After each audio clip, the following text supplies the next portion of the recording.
Casque débutant ou pro, les erreurs à éviter. Hello les amis, bienvenue sur la chaîne de Voix Pro pour parler casque. Et oui, c'est un sujet que je n'avais pas encore abordé.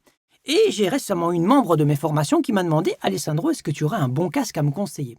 Alors je lui ai donné les conseils et je vais vous les partager aussi ici. Le conseil numéro 1, c'est de se poser les bonnes questions. Et la bonne question à se poser, c'est celle-ci. Ai-je vraiment besoin d'un casque ? Ça paraît bête, mais en fait, il faut déjà savoir d'où on part et où on veut aller. Si tu n'es nulle part, tu n'as pas forcément peut-être besoin d'un casque. En tout cas, un casque professionnel. On va parler de casque professionnel qu'on peut emmener en studio. Donc, elle, pour l'exemple, elle utilise les AirPods avec le micro de ses AirPods. Je lui dis, mais pourquoi tu utilises ce matériel-là ? Elle avait un autre petit micro, mais le son n'était pas terrible. Donc, elle fait vraiment avec ce qu'elle a et elle avait un meilleur résultat avec ses AirPods. Et pour info, c'est une personne qui s'entraîne à faire des voix de doublage. Voilà. Et pas plus que ça, ne livre pas ses voix, ne fait pas des voix. Donc voilà, ok, pour ça, c'est déjà suffisant. Même parfois que le son de l'ordinateur, le micro de l'ordinateur portable, bon, je vais vraiment dire, quand on n'a rien, on se lance. Mais à un moment donné, elle, je lui dis, alors, ça vaut mieux elle mette un peu de son budget pour un meilleur micro et même un support pour son micro, enfin en tout cas un bras articulé pour pouvoir le régler beaucoup plus facilement. Donc, si tu veux ce genre de conseil, c'est oriente-toi vers les micros USB de 50 minimum à 150 € maximum. Voilà, moi je veux dire, prends le compromis un peu au-dessus, un peu en dessous de 100 €. Tu vas trouver quelque chose de déjà très très bien pour faire des voix, avoir une meilleure qualité et pouvoir t'écouter toujours avec tes AirPods, c'est suffisant. Ensuite, si tu veux aller plus loin, si tu te destines à faire des voix de façon professionnelle ou si tu es déjà professionnel, tu vends tes voix, à un moment donné ou à un autre, de toute façon, tu vas avoir besoin d'un casque. Et un casque d'écoute, ça va te servir à mesurer si ce que tu as enregistré, tout est OK, le son est bon, il n'y a pas de parasites. Parce que la vocation de ces casques-là, c'est de te restituer le son le plus fidèlement possible. C'est pas de le coloriser en donnant plus de graves, plus d'aigus. Donc c'est pas des casques faits pour écouter la musique de tous les jours, tu vois.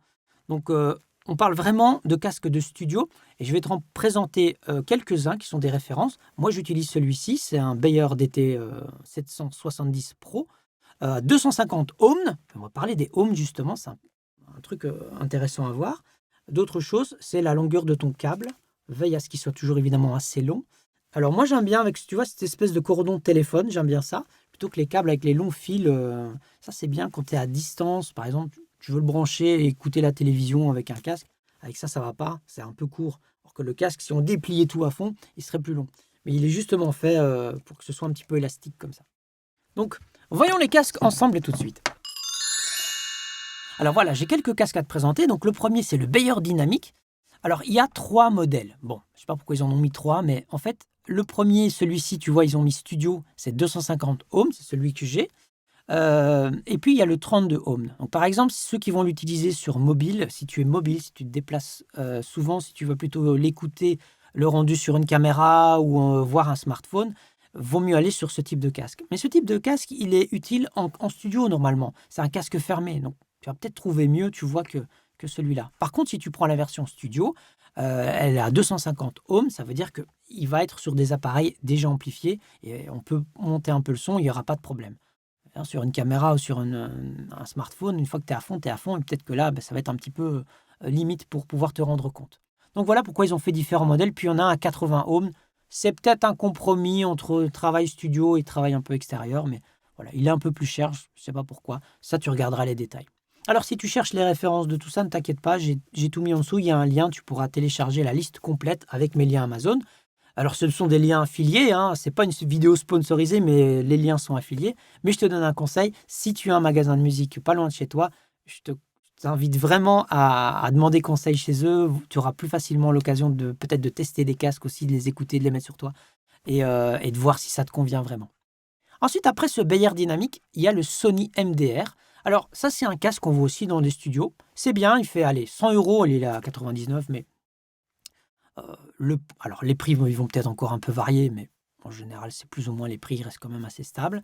Il y a un truc très important, c'est donc le jack mini jack. Donc la fiche ici qui se visse, tu vois, moi j'ai un gros jack, parce que tous les appareils pro ils sont en gros jack. Et puis si jamais je voulais le mettre sur mon téléphone, ça marchera aussi. Il est en mini jack, voilà. Donc ça c'est super pratique d'avoir l'adaptateur qui se visse plutôt qu'il se clipse. que tu pourrais encore une fois tirer et hop, tout d'un coup on entend moins bien. Donc celui-là, comme l'autre, ce sont des casques rigides. Ça veut dire que quand tu les mets, tu peux pas tourner, tu peux pas faire pivoter l'écouteur. Et pourquoi je dis ça? Parce que par exemple, quand je travaille avec celui-ci, je dois absolument, moi, me dégager une oreille pour entendre ce que je fais et j'ai l'autre en référence. Donc il n'y a que comme ça que moi j'arrive à bien enregistrer. Et à force, forcément, ça peut. Tu vois, celui-là ne me sert pas, mais du coup, il appuie sur mon oreille et ça. Voilà. Donc, il faut que je trouve la bonne position. Une fois qu'il ne bouge plus, ça va. Mais donc, du coup, je ne peux pas le faire pivoter. Mais j'avais besoin d'un casque fermé, donc bah, j'ai pas le choix. Là, je fais avec. Ça va, hein, c'est pas un drame, ça se met. Mais il y a vraiment des casques qui peuvent pivoter. Et c'est le cas de celui-ci. C'est le Sennheiser HD 25. C'est un casque plus petit, plus léger. Et il a l'avantage de pouvoir plus facilement se démonter. Donc tu vois, il y a différentes pièces, ce qui n'est pas le cas des autres, hein. C'est beaucoup plus complexe de changer. Regarde ici, tu vois, il y a deux câbles qui rentrent dans les écouteurs, le rouge et le noir. Hop, tu les enlèves, tu sais changer facilement tes écouteurs, tu sais changer aussi facilement, je suppose, alors le tour d'oreille. Tu vois ici, tout est moulé, hein, tu ne pourras pas, hein. Tu peux changer éventuellement ceci qui est du velours, comparé au Sony où c'est plutôt un Sky comme ça. Mais bon, sinon, c'est fini. S'il y a un souci, il faut qu'il parte en réparation. Tandis que celui-là, c'est plutôt un casque nomade, je dirais. On le voit sur des tournages, les ingé sons l'utilisent. Voilà, mais il est aussi bien en studio qu'en extérieur. Donc, selon ton usage, je pense que celui-là, c'est vraiment le casque qui va peut-être tomber par terre, qui va se casser, tu vas triturer dans tous les sens. Autant prendre un casque, tu peux remplacer facilement les pièces, que ça, c'est fait pour rester à l'intérieur. Voilà, donc il y a plein d'autres casques. Évidemment, à toi de voir. C'est pas parce qu'ils seront plus chers qu'ils seront mieux. Mais voilà, je t'ai montré 3 références que j'ai toujours vues dans les studios et qui sont utilisées quand même assez régulièrement. Donc, par exemple, pour les pièces, tu vois, il y a moyen de prendre des mousses. Mais après, si tu fais le compte, tu peux vite aller haut dans les prix. Mais c'est intéressant de pouvoir changer. Tu vois, voilà, on a des prix ici selon les modèles de casques. Voilà, j'ai une fois le câble qui lâcherait, c'est pas grave, je peux le changer parce que l'écouteur, il est toujours bon, il est toujours nickel. Et alors, j'ai été voir, on parle de casque cher, à ton avis, quel est le prix du casque le plus cher du monde? Bonjour.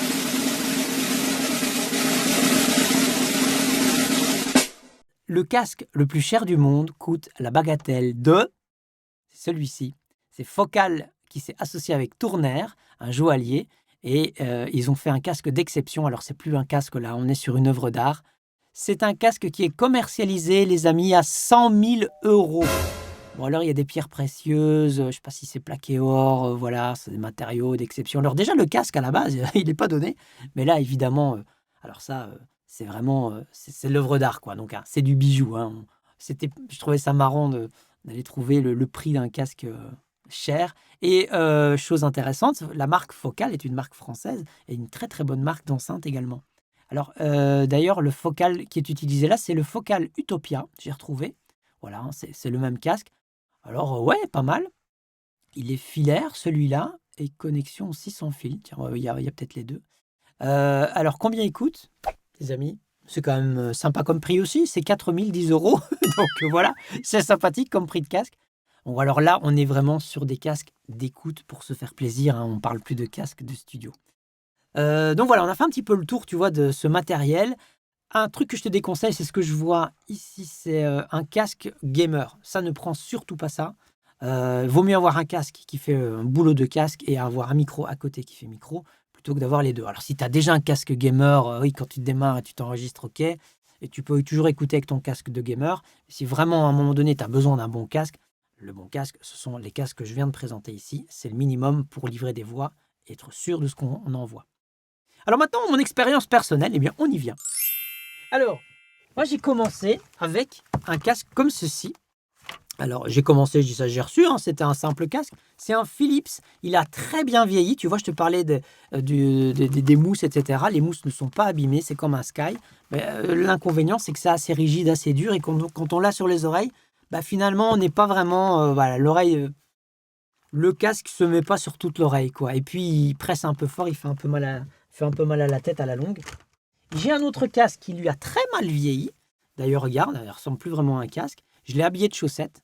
C'est une petite astuce. Si jamais tu vois l'espèce de Sky qui se désagrège, c'est le cas de celui-ci. Et je regarde. Je vais juste le sortir 2 secondes et Et voilà, tu vois ces petits bouts noirs.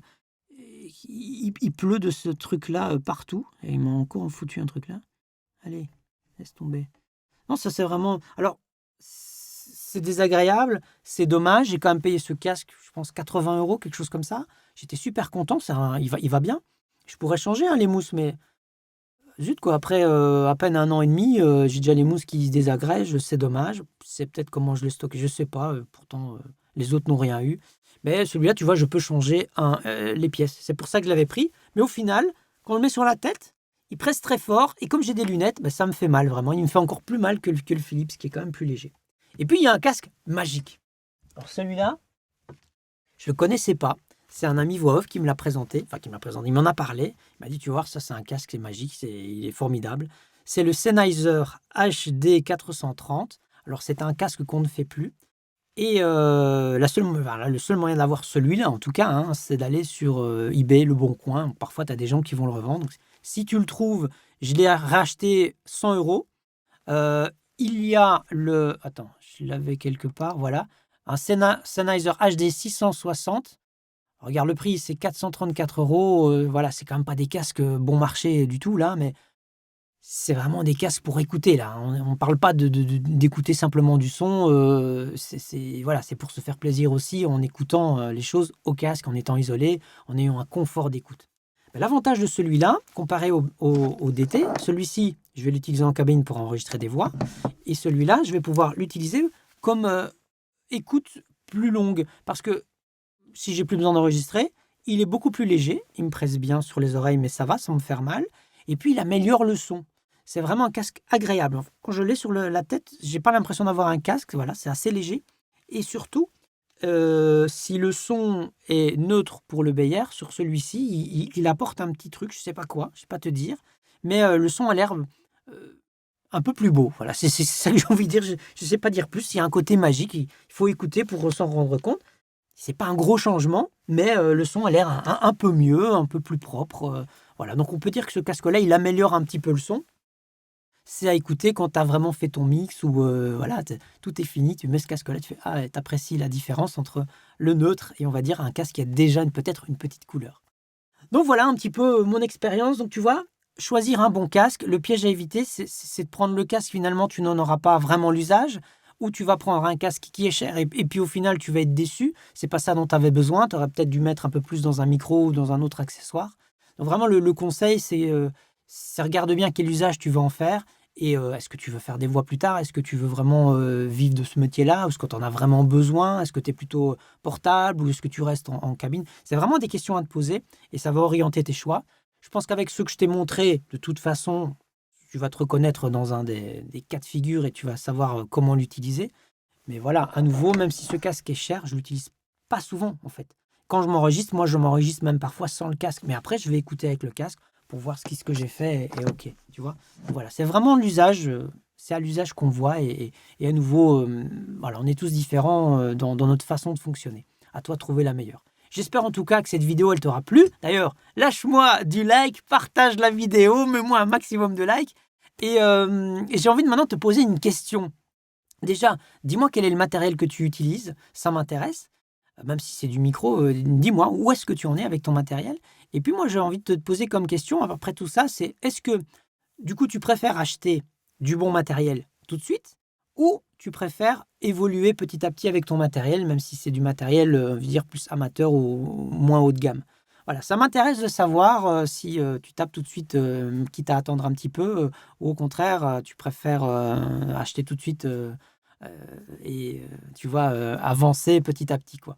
Voilà, dites-moi ça dans les commentaires. Je serais curieux de voir un petit peu vos réponses. Et puis à nouveau, hein, n'oublie pas, si tu as besoin de la liste matérielle, il y a le lien juste ici en dessous. Voilà, j'espère que ça t'aura aidé. J'espère que je n'ai pas fait trop long non plus. En tout cas, je te dis à très bientôt pour de nouvelles vidéos sur vovpro.tv. Ciao, ciao.